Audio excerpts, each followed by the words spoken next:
معظم صلی اللہ تعالی علیہ وسلم نے اذان کی اہمیت اور اس کی عظمت کو بیان کرتے ہوئے میرے آقا فرماتے ہیں، جو صحیح بخاری کے اندر میرے آقا علیہ الصلوۃ والسلام کا یہ فرمان موجود ہے. آج لوگ اس لحاظ سے بھی یعنی اس کو شرم محسوس کرتے ہیں اور یعنی اذان پڑھنے کو ایک کمزور عمل معاذ اللہ سمجھا جاتا ہے، اور بڑے منصب کا جو شخص ہے وہ یعنی یہ سوچتا ہے کہ پتہ نہیں میری ڈیوٹی تو جناب تقریر کی ہے یا مصلی امامت پہ کھڑے ہونے کی ہے، تو اذان تو جو مجھ سے چھوٹے والا نائب ہے اس کی ڈیوٹی ہے. ڈیوٹی کے لحاظ سے تو ٹھیک ہے، لیکن اس کو چھوٹا عمل سمجھنا اور امامت کو بڑا سمجھنا، اگرچہ منصب کے لحاظ سے وہ عمل بڑا ہے، لیکن اذان والا جو عمل ہے خاص طور پر نبی پاک علیہ الصلوۃ والسلام نے اپنے اس فرمان کے اندر بیان کیا کہ یہ کتنا بڑا منصب ہے. میرے آقا فرماتے ہیں لو يعلم الناس ما في النداء وصف الاول، فرمایا اگر لوگ جان لیں، لوگوں کو پتہ چل جائے کہ اذان پڑھنے میں اللہ اجر کتنا دیتا ہے، اذان پڑھنے پہ کتنا ثواب ہے، کتنی نیکیاں ہیں اذان پڑھنے پہ. اگرچہ دیگر احادیث میں اذان پڑھنے کے جو ثواب ہے، جو اس کے فوائد ہیں دینی اور دنیاوی، دونوں میرے محبوب نے بیان کیے، لیکن فرمایا کما حق کو ہو، کسی کو بھی نہیں پتا کہ اس کا ثواب کتنا ہے. فرمایا اگر لوگ جان لیں، پتہ چل جائے کہ اذان پڑھنے پہ کتنا ثواب ملتا ہے اور مسجد کی پہلی صف میں بیٹھنے پہ کتنا ثواب ملتا ہے، تو میرے آقا فرماتے ثم لم یجدوا الا ان تستحموا علیہ لاستحموا. فرمایا پھر لوگ اذان پڑھنے پہ بغیر قرآن اندازی کے کوئی بندہ کسی کو اذان پڑھنے ہی نہ دے. یعنی اتنے لوگ اذان پڑھنے کے لیے جمع ہو جائیں، سارے کہیں میں پڑھوں گا میں پڑھوں گا، تو پھر فیصلہ یہ ہو کہ چلو قرآن کر لیتے ہیں، قرآن اندازی کر لیتے ہیں، جس کا نام نکلے گا وہ اذان پڑھے گا. میرے آقا فرماتے ہیں اگر یہ عمل ہو تو لوگ اس کے لیے بھی تیار ہو جائیں اور ہر نماز کے لیے باقاعدہ مسجد میں قرآن اندازی ہو کہ جس کا نام نکلے گا وہی یہ کلمات پڑھے گا، وہی لوگوں کو مسجد میں نماز کی طرف بلائے گا.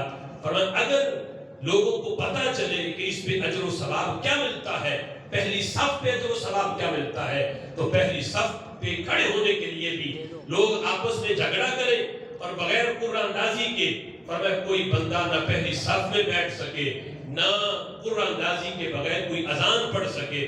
فرمایا لوگ اس کو حاصل کرنے کے لیے قرآن اندازی کریں اگر لوگوں کو پتہ چل جائے.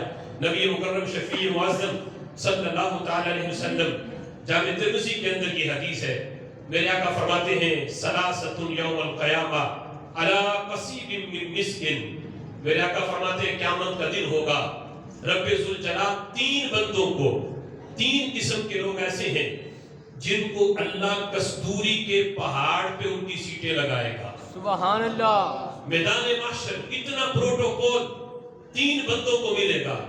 نبیوں کا مقام الگ ہے، رب ذوالجلال کے اولیاء ان کا مقام اور مرتبہ الگ ہے. یہ عوام الناس میں سے تین قسم کے لوگ ایسے ہوں گے جن کوئی سیٹیں رب ذوالجلال الگ طور پہ پروٹوکول کے ساتھ اللہ کستوری کے پہاڑ پہ ان کی سیٹیں لگائے گا.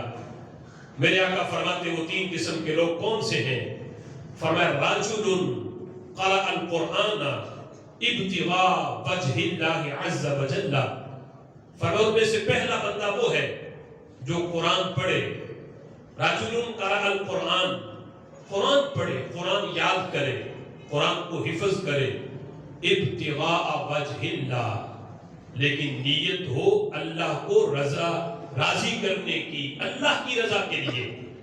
یہ نہ ہو دکھاوے کے لیے کہ ہماری برادری میں فلاں کے بندے نے قرآن حفظ کر لیا تو میں بھی کرواؤں تاکہ مقابلہ ہو. دکھاوا نہ ہو، کسی سے مقابلہ کرنا نہ ہو، اللہ کی رضا کے لیے کوئی قرآن پڑھے، قرآن حفظ کرے. میرے آقا فرماتے ہیں اس کے بعد وَأَمَّ بِهِ قَوْمًا، پھر کسی قوم کا وہ امام بن جائے. جو قرآن پڑھا ہے، جو قرآن یاد کیا ہے، وہ قرآن پھر آگے کھڑا ہو کے لوگوں کو سنائے بھی، جماعت کروائے کسی قوم کی۔ وَهُمْ رَاضُونَ، اور وہ قوم ایسی ہو کہ جو اس کو امام بنانے پہ راضی بھی ہو، قوم اس کے امام ہونے پہ راضی بھی ہو۔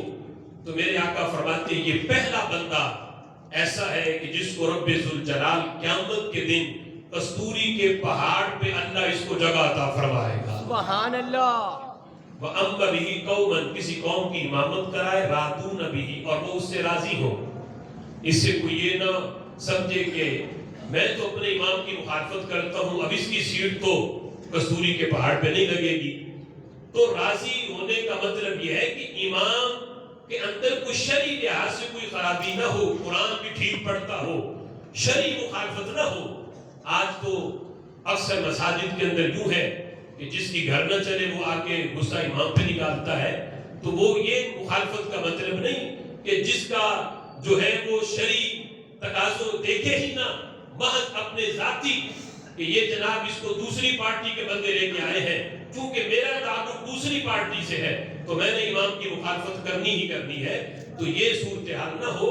رَاضُونَ وَهُمْ رَاضُونَ بِهِ کا مطلب یہ ہے کہ امام کے اندر کوئی شرعی خرابی نہ ہو، شرعی تقاضے پورے ہوں۔ اب اس کے باوجود کوئی بندہ محض ذاتیات کی وجہ سے امام کی مخالفت کرے تو اس سے کستوری کے پہاڑ پہ امام کی کرسی کوئی نہیں چھین سکتا۔ اس کو اپنی مخالفت کا گناہ ضرور ہے کہ جس امام کے پیچھے وہ نماز پڑھے، باہر جا کے اس کی برائی بھی کرے، وہ اپنی نماز کی فکر کرے۔ اس سے نہ امام کے مقام کے اندر کوئی فرق آتا ہے، نہ رب ذوالجلال نے جو اس کو پروٹوکول دینا ہے نہ اس میں کوئی کمی کر سکتا ہے۔ سبحان اللہ۔ دوسرے نمبر پر نبی پاک علیہ الصلوۃ والسلام ارشاد فرماتے ہیں، رجل اذن فی مسجد ودعا الی اللہ ابتغاء وجہ اللہ، فرمایا وہ بندہ جو اذان دے مسجد میں، لوگوں کو اللہ کے ذکر کی طرف بلائے، دعوت دے رب ذوالجلال کی عبادت کی طرف، نماز کی طرف، اور اس میں بھی اس کی جو اذان پڑھنے میں نیت ہے وہ صاف ہو، رب ذوالجلال کی رضا حاصل کرنے کی نیت ہو، فرمایا یہ بندہ بھی ایسا ہے قیامت کے دن جب بڑے بڑے بادشاہوں کے پروٹوکول ختم ہو چکے ہوں گے، آج جو پورے دنیا کے اندر حکومت جنہوں نے کی یا پورے ملک کے اندر جن کی سربراہی تھی وہ بھی عام صفوں میں کھڑے ہوں گے، لیکن یہ مؤذن قیامت کے دن کستوری کے پہاڑ پہ کرسی پہ بیٹھا ہوگا۔ سبحان اللہ۔ تیسرے نمبر پر میرے آقا فرماتے ہیں، رجل ابتلی بالرزق فی الدنیا فلم یشغلہ ذلک عن عمل الآخرہ، فرمایا وہ بندہ جس کو اللہ نے رزق میں مبتلا کیا، دنیا میں مال دیا، لیکن وہ مال اس کو اللہ کے ذکر سے غافل نہ کر سکا۔ یہ بندہ مال کثیر ہے لیکن اس کا مال اللہ کی عبادت میں رکاوٹ نہیں بنا۔ یہ نہیں کہ مال نہیں تھا تو پھر ہر نماز میں مسجد میں آنا اور امام صاحب سے دعا بھی کروانا کہ دعا کرے کہیں رزق مل جائے، کاروبار مل جائے، کاروبار میں برکت آ جائے، اور جب کاروبار ملا ہے، برکت آئی ہے، مال آیا ہے تو پھر نمازیں بھی گئیں اور جمعے میں آنا بھی گیا۔ فرمایا نہیں، رزق میں اللہ نے مبتلا کیا، مال کثیر ہے، لیکن جس طرح غریبی کی حالت میں تہجد نہیں اس کی چھوڑتی تھی، آج مال کی کثرت ہے، تہجد پھر بھی جاری ہے، 5 وقت کی نماز میں مسجد میں پہلی صف میں نظر آتا ہے، پر مال تو ہے لیکن اللہ کے ذکر سے غافل نہ ہوا، آخرت کے معاملات سے وہ اس کا مال اسے غافل نہ کر سکا۔ فرمایا یہ بندہ ہے کہ رب ذوالجلال اسے بھی قیامت کے دن اتنا پروٹوکول دے گا کہ حشر کے میدان میں کستوری کے پہاڑ پہ اللہ اس کے لیے کرسی لگائے گا۔ سبحان اللہ۔